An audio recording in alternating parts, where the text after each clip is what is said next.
audioescuelasabática.com y escuelasabática.cl. Lunes 1 de julio. Una segunda oportunidad. Escucha Hechos capítulo 15, versículos 36 al 39. ¿Por qué rechazó Pablo a Juan Marcos y por qué Bernabé le dio una segunda oportunidad?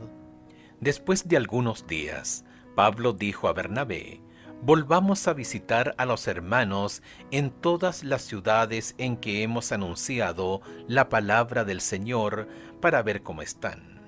Y Bernabé quería que llevasen consigo a Juan, el que tenía por sobrenombre Marcos.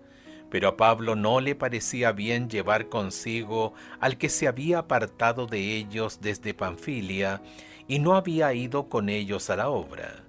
Y hubo tal desacuerdo entre ellos que se separaron el uno del otro. Bernabé, tomando a Marcos, navegó a Chipre. En Hechos capítulo 15, verso 38, se da la razón por la que Pablo rechazó al joven. Juan Marcos se había apartado de ellos y no continuó en la obra del ministerio. La actitud de Pablo era comprensible, aunque categórica. La vida misionera, sobre todo en el mundo antiguo, era dura y exigente. Ver 2 de Corintios capítulo 11, versículos 23 al 28. Pablo dependía de sus misioneros asociados para que lo ayudaran a llevar la carga de una tarea y unas condiciones muy desafiantes. Desde su perspectiva, alguien que había desertado tan rápidamente no merecía un lugar en un equipo misionero que luchaba cara a cara con las fuerzas del mal.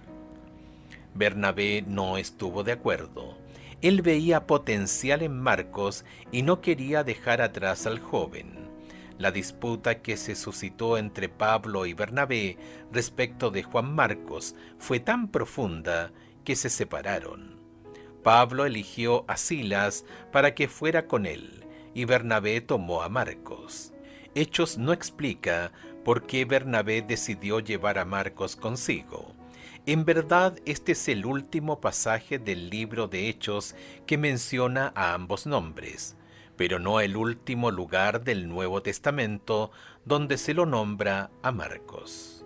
Escucha Colosenses capítulo 4, verso 10, Segunda de Timoteo capítulo 4, verso 11, Filemón capítulo 1, verso 24 y Primera de Pedro capítulo 5, verso 13. ¿Qué detalles acerca de la recuperación de Marcos parecen sugerir estos textos? Colosenses capítulo 4, verso 10. Aristarco, mi compañero de prisiones, os saluda, y Marcos, el sobrino de Bernabé, acerca el cual habéis recibido mandamientos, si fuere a vosotros, recibidle. Segunda de Timoteo, capítulo 4, verso 11. Solo Lucas está conmigo. Toma a Marcos y tráele contigo, porque me es útil para el ministerio. Filemón capítulo 1, verso 24. Marcos, Aristarco, Demas y Lucas, mis colaboradores. Primera de Pedro capítulo 5, verso 13. La iglesia que está en Babilonia, elegida juntamente con vosotros, y Marcos mi hijo, os saludan. Una asombrosa transformación parece haber ocurrido en Marcos. En estos pasajes, Pablo indica el valor que el joven tiene para él y para el ministerio. Pablo lo considera uno de sus colaboradores y quiere que Timoteo lo traiga consigo. Pedro, en su primera epístola, indica que él también tiene una relación estrecha con Marcos.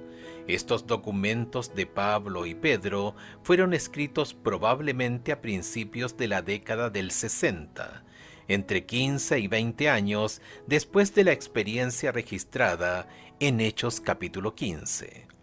Marcos claramente se había recuperado de su fracaso.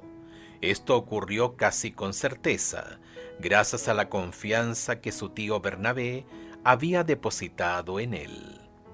Piensa en alguna ocasión en la que tú o un amigo fracasaron y recibieron otra oportunidad. ¿De qué manera esa experiencia te transformó a ti y a quienes te ayudaron? ¿Cómo modificó tu ministerio hacia otros?